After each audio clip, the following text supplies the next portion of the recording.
warahmatullahi wabarakatuh. Perkenalkan, nama saya Fahriana Kurniawati, instansi SMKN 1 Tapin Selatan. Saat ini saya sedang mengikuti program pendidikan profesi guru dalam jabatan tahun 2023 batch 1 LPTK UIN Antasari Banjarmasin. Hari ini saya akan melaksanakan uji kinerja dengan judul Beriman kepada Rasul-Rasul Allah. Kepada Bapak Ibu penguji, selamat menyaksikan. Assalamualaikum warahmatullahi wabarakatuh. Waalaikumsalam warahmatullahi wabarakatuh. Apa kabar kalian semua? Baik. Alhamdulillah dalam keadaan baik. Alhamdulillah pada hari ini kita dapat bertemu kembali dalam mata pelajaran Pendidikan Agama Islam dan Budi Pekerti. Sebelum kita membuka pelajaran kita hari ini, alangkah baiknya kita awali dengan berdoa bersama yang akan dipimpin oleh Ananda Dika. Dipersilahkan. Sebelum memulai pelajaran, alangkah baiknya kita berdoa. Berdoa mulai.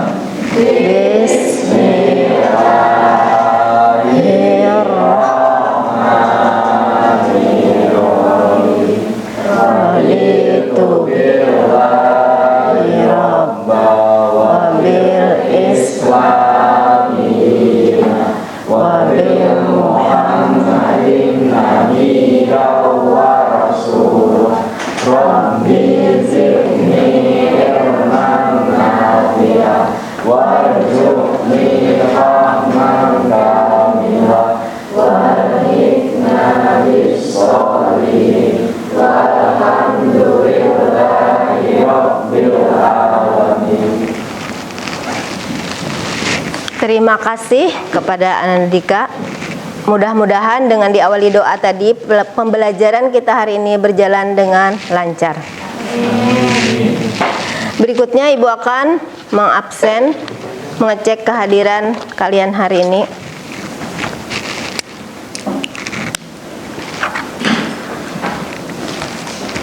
Ahmad Badali. Hadir. Amelia Sadrina. Angelina Anggrain Hapsah. Aulia Ikrimah. Dika Aditya Pradana. Dinda Alyarianti. Fatimah Az-Zahra. Gina Raudatul Jannah. Ya. Alhamdulillah pada hari ini hadir semua. Sebelum kita memasuki kepada materi kita hari ini, alangkah baiknya kita mengingat pembelajaran kita pada minggu yang lalu, yaitu materi tentang kepengurusan jenazah. Kita ulang sedikit tentang materi kita. Kemarin kita mempelajari tentang kepengurusan jenazah. Ada 4 kewajiban yang harus dilaksanakan oleh seorang muslim terhadap jenazah muslim yang sudah meninggal. 4 kewajiban tersebut apa aja? Sebutkan. Yang pertama, yang kedua, yang ketiga, yang keempat, alhamdulillah masih ingat. Untuk pertemuan kali ini kita akan membahas tentang Rasul-Rasul Allah dengan judul meneladani Rasul Allah dengan perilaku santun.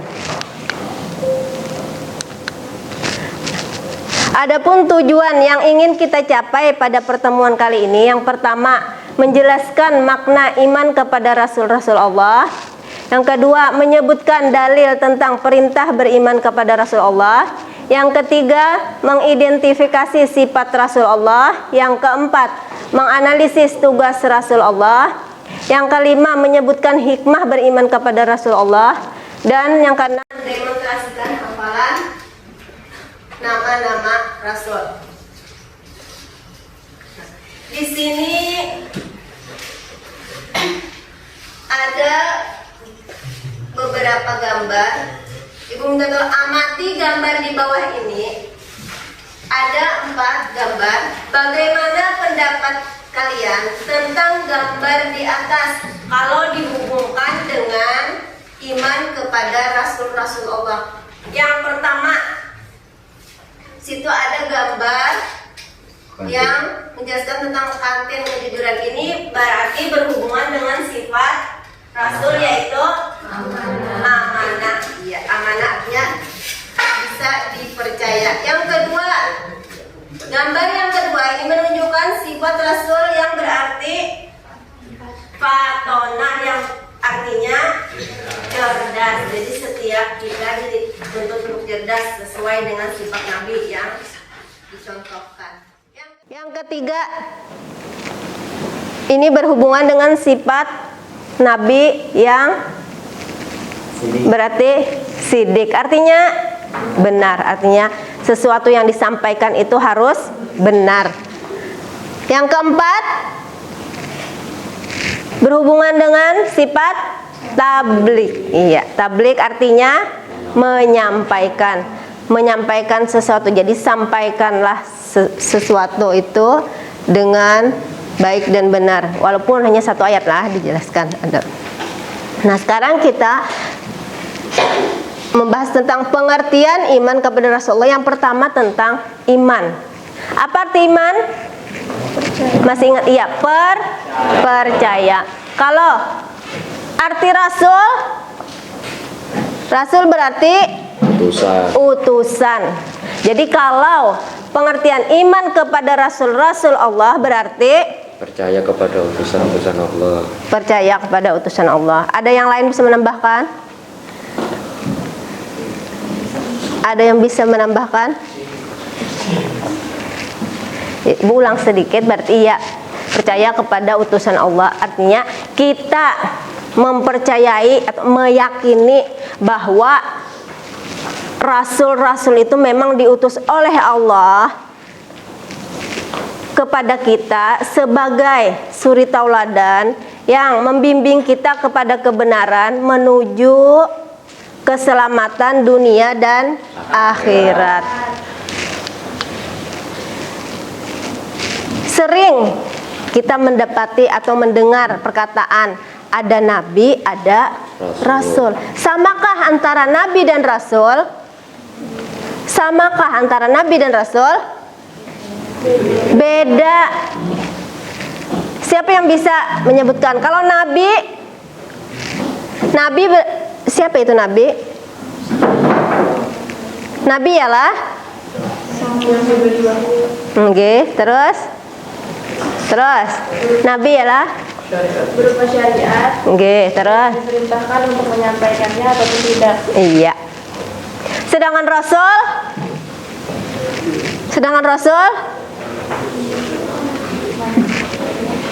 Seorang manusia diberi wahyu berupa syariat dan diperintahkan untuk menyampaikan kepada umat manusia. Iya, berarti bedanya antara nabi dan rasul. Kalau nabi tadi utusan Allah ya loh, tapi tidak berkewajiban untuk menyampaikan kepada manusia. Kalau rasul utusan Allah yang berkewajiban menyampaikan kepada umat manusia. Jadi kalau nabi belum tentu rasul, tapi kalau rasul sudah pasti nabi. Iya. Jadi kalau nabi belum tentu rasul, kalau rasul sudah pasti nabi. Diibaratkan makan dan minum. Kalau nabi ibaratnya minum, kalau rasul ibarat makan. Jadi kalau pian minum belum tentu pian makan. Tapi kalau pian makan sudah pasti pian minum. Iya. Supaya mudah. Nah, sekarang ada dalil yang menjelaskan tentang iman kepada Rasulullah. Di antaranya Quran surah An-Nisa ayat 136. Ya. Ibu minta kepada Ananda Ziyadatul Husna, tolong dibacakan Quran surah An-Nisa ayat 136.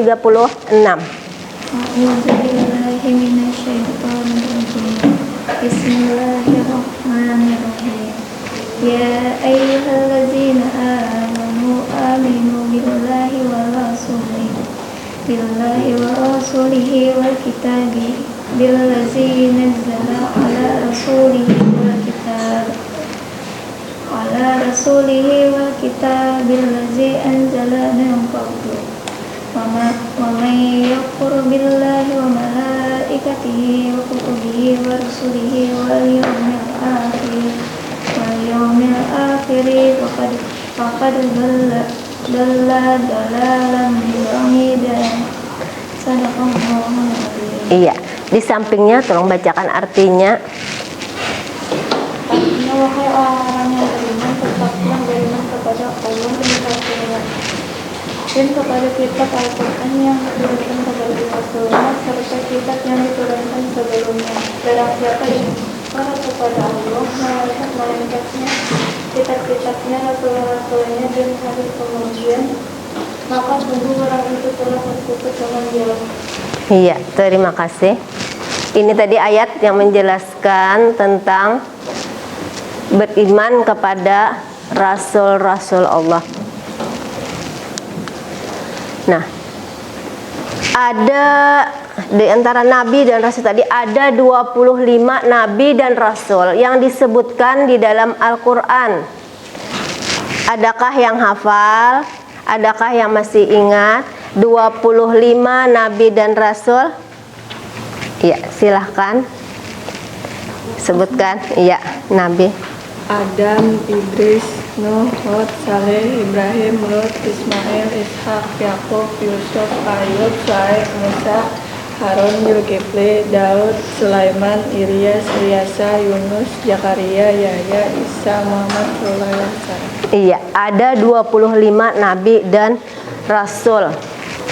Nanti di antara ke-25 nabi dan rasul ini ada lagi 5 orang yang mendapat gelar Rasul Ulul Azmi. Di antara kenapa diberi gelar Rasul Ulul Azmi? Karena 5 orang nabi tersebut mempunyai keteguhan hati, kekuatan iman melebihi dari nabi-nabi yang lain, walaupun cobaannya lebih berat.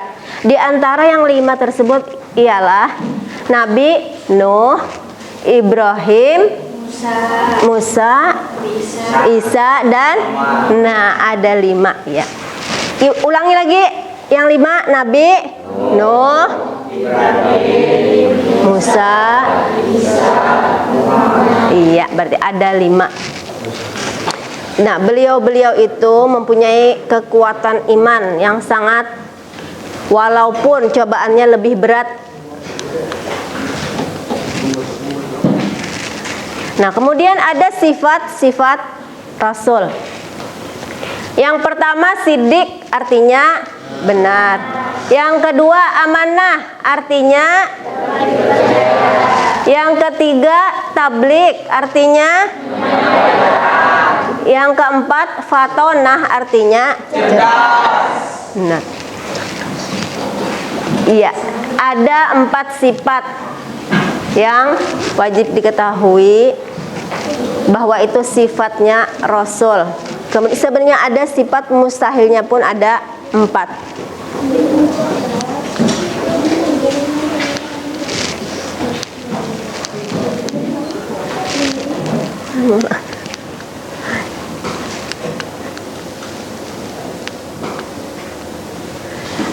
Nah, adapun hikmah dari beriman kepada kepada rasul-rasul Allah ini, yang pertama sebutkan hikmah apa yang dapat kita menambah sempurna iman seseorang.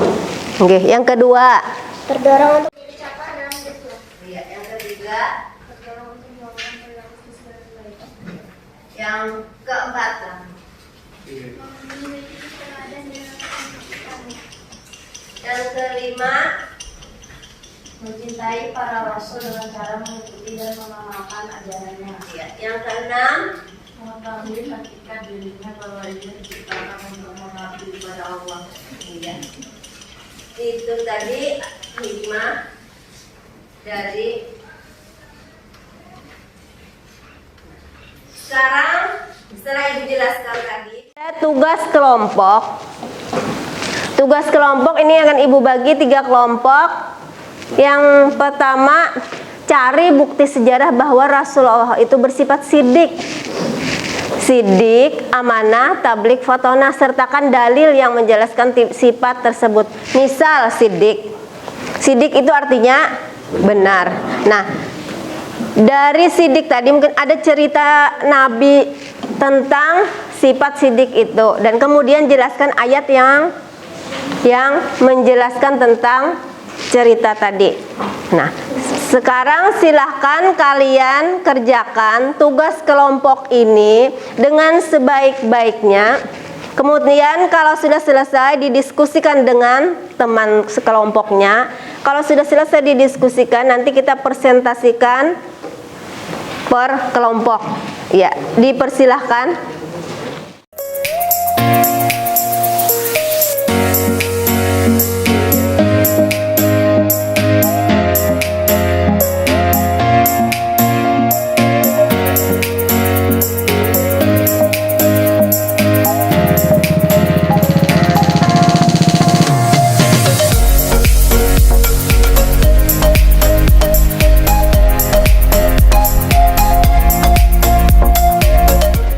Bagaimana anak-anak?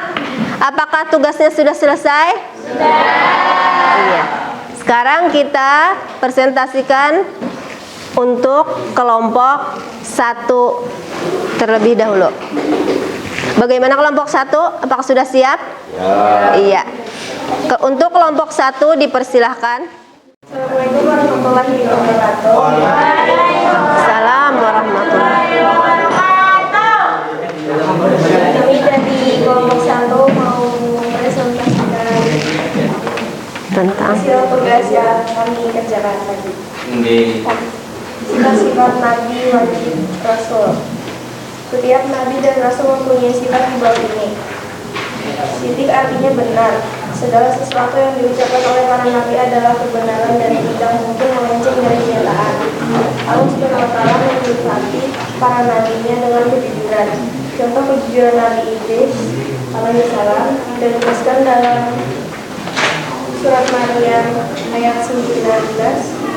Amanah artinya dapat dipercaya. Nabi dan Rasul harus menyampaikan seluruh berita Allah dan larangannya kepada hamba-hambanya tanpa menambah ataupun mengurangi, tanpa mengubah atau mengganti. Contohnya di saat kaum Nabi Nuh mendustakan apa yang dibawa olehnya, Allah pun menegaskan bahwa Nuh adalah terpercaya dalam kurung amanah, sebagaimana dijelaskan dalam IS Asyura ayat 106 sampai 107. Yang artinya ketika saudara mereka Nuh berkata kepada mereka, mengapa kamu tidak bertakwa? Sesungguhnya aku adalah seorang rasul terpercaya yang diutus kepadamu.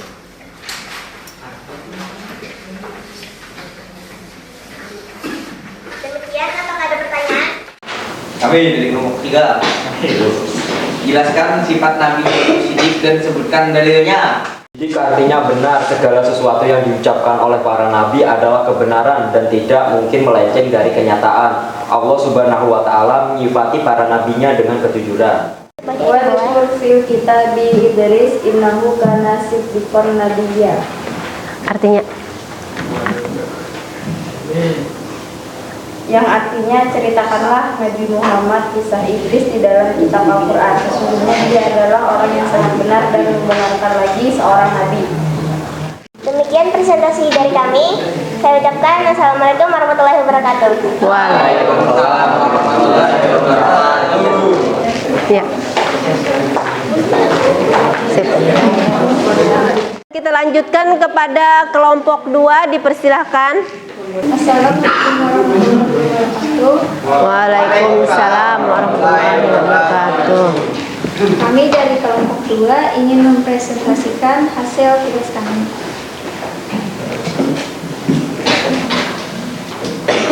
Sifat mustahil, sifat yang tidak mungkin dimiliki seorang rasul. Adapun sifat mustahil rasul adalah pertama, sidik, artinya berdusta. Maksud dari kata kizib yaitu rasul tidak mungkin berdusta dalam ucapan maupun perbuatan. Kedua, lagi untuk bahwa namanya itu hanya bahwa Yuha. artinya kawanmu Nabi Muhammad tidak sesat, tidak keliru, dan tidak pula berucap tentang Al-Quran dan penjelasannya berdasarkan hawa nafsunya. Ya, Al-Quran itu tidak lain kecuali wahyu yang disampaikan kepadanya. Yang kedua, khianat, artinya ingkar janji. Maksud dari kata khianat yaitu Rasul tidak mungkin berkhianat kepada yang telah diamanahkan kepadanya. Ittabi ma'uhiya ilaika min rabbika la ilaha illa huwa wa aqib anil musyrikin. Artinya, ikutilah apa yang telah diwahyukan kepadamu Nabi Muhammad dan Tuhanmu, tidak ada Tuhan selain Dia. Kalau ada dari kelompok yang lain mau ditanyakan, dipersilahkan. Sebutkan sifat-sifat mustahil bagi Rasul, kemudian apa yang dimaksud dengan balada, jelaskan. Iya, sebutkan dulu. Sifat mustahil, pertama kizib, yang kedua khianat, yang ketiga hikmah, yang keempat balada. Ya. Balada artinya bodoh. Maksud kata balada yaitu Rasul tidak mungkin itu bodoh. Rasul adalah pribadi yang cerdas. Uzal afwa wa murbil urfi wa aqid anil jahilin. Artinya jadilah pemaaf, perintahlah orang-orang yang makmur dan berpaling dari orang-orang bodoh. Ya. Bagaimana? Penanya? Puas? Demikian tadi presentasi dari kelompok 2 yang menjelaskan tentang sifat mustahil bagi Rasul. Kita lanjutkan kepada kelompok 3. Dipersilahkan. Assalamualaikum warahmatullahi wabarakatuh. Waalaikumsalam warahmatullahi wabarakatuh. Kami dari kelompok 3 ingin mempresentasikan tentang tugas Rasul,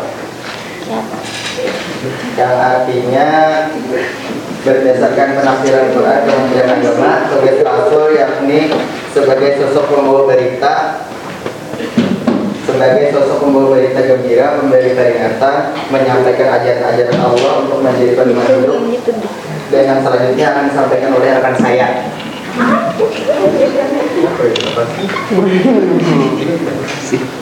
Tugas para rasul: 1. Menyampaikan amanat Allah dengan jelas.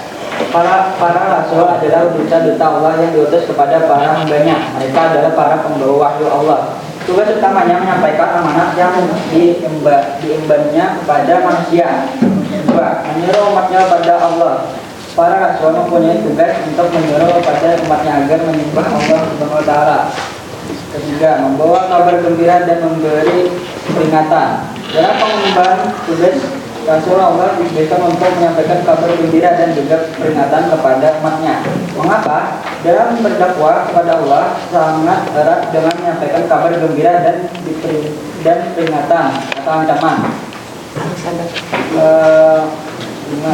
Nabi Muhammad SAW menyampaikan risalah untuk rahmat bagi alam semesta, sebagaimana firman Allah, wa ma arsalnaka illa rahmatan lil alamin. Artinya, dan tiadalah kami mengutus kamu melainkan untuk menjadi rahmat bagi semesta alam. Ya, demikian presentasi dari kami. Kalau ada pertanyaan silahkan diajukan ya.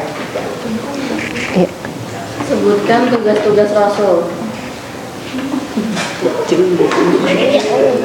Iya, poin-poinnya.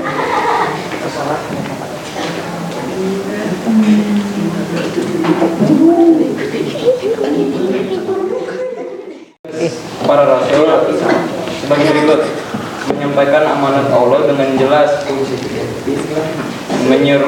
menyeru umatnya kepada Allah, membawa kabar gembira dan memberikan peringatan, menyampaikan risalah untuk rahmat. Jadi intinya tugas para rasul itu adalah untuk menyampaikan ajaran-ajaran Allah, membawa berita gembira, memberi peringatan, Jadi salah hilaf mohon maaf. Saya akhiri. Wassalamualaikum warahmatullahi wabarakatuh. Waalaikumsalam warahmatullahi wabarakatuh. Iya. Demikian tadi akhir dari presentasi kita hari ini, yaitu kelompok 3 yang sudah mempresentasikan tentang tugas para rasul. Adapun kesimpulan yang dapat kita simpulkan pada pertemuan kita kali ini, ada beberapa kesimpulan. Yang pertama, pengertian beriman kepada Rasulullah. Jadi pengertian beriman kepada Rasulullah yaitu meyakini bahwa Rasul itu benar-benar utusan Allah yang ditugaskan untuk membimbing umatnya ke jalan yang benar agar selamat di dunia dan akhirat. Yang kedua, sifat-sifat Rasul ada 4, yaitu yang pertama artinya, yang kedua artinya, yang ketiga artinya, yang keempat artinya, iya, ada 4 sifat. Kemudian tugas para rasul yaitu mengajarkan tauhid, mengajarkan cara beribadah, menunjukkan jalan yang lurus, memberi teladan kepada umat manusia. Makin sempurna imannya, terdorong untuk menjadikan contoh dalam hidupnya, terdorong untuk melakukan perilaku sosial baik, memiliki teladan dalam hidupnya, terus mencintai para rasul dengan cara mengikuti dan mengamalkan ajarannya, mengetahui hakikat dirinya bahwa ia diciptakan untuk mengabdi kepada Allah. Demikian untuk pertemuan kita hari ini. Adapun untuk minggu depan kita masih ada tugas untuk minggu depan bagi yang belum hafal. Tadi ada mendemonstrasikan hafalan tentang Nabi tadi. Jadi bagi yang belum hafal 25 Nabi dan Rasul, untuk minggu depan kita hafal satu persatu. Jadi untuk pertemuan minggu depan kita masih melanjutkan pembahasan tentang ini. Untuk menutup pertemuan kita hari ini, kita akhiri dengan berdoa yang kembali Ibu mintakan kepada Anda Dadika untuk memimpin doanya. Sebelum mengakhiri pelajaran hari ini, mari kita berdoa agar ilmu yang kita dapatkan hari ini berkah. Doa mulai.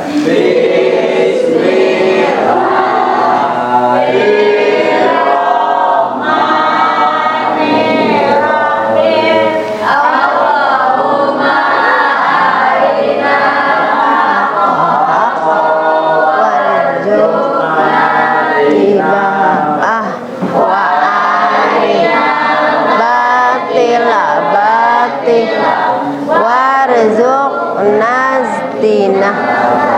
wal hikmah bis-sholihin walhamdulillahi rabbil alamin. Demikian pertemuan kita hari ini. Marilah kita tutup bersama-sama dengan membacakan hamdalah. Alhamdulillah. Ya, semoga berkah, salah hilaf mohon maaf. Wabillahi taufik wal hidayah. Assalamualaikum warahmatullahi wabarakatuh. Waalaikumsalam.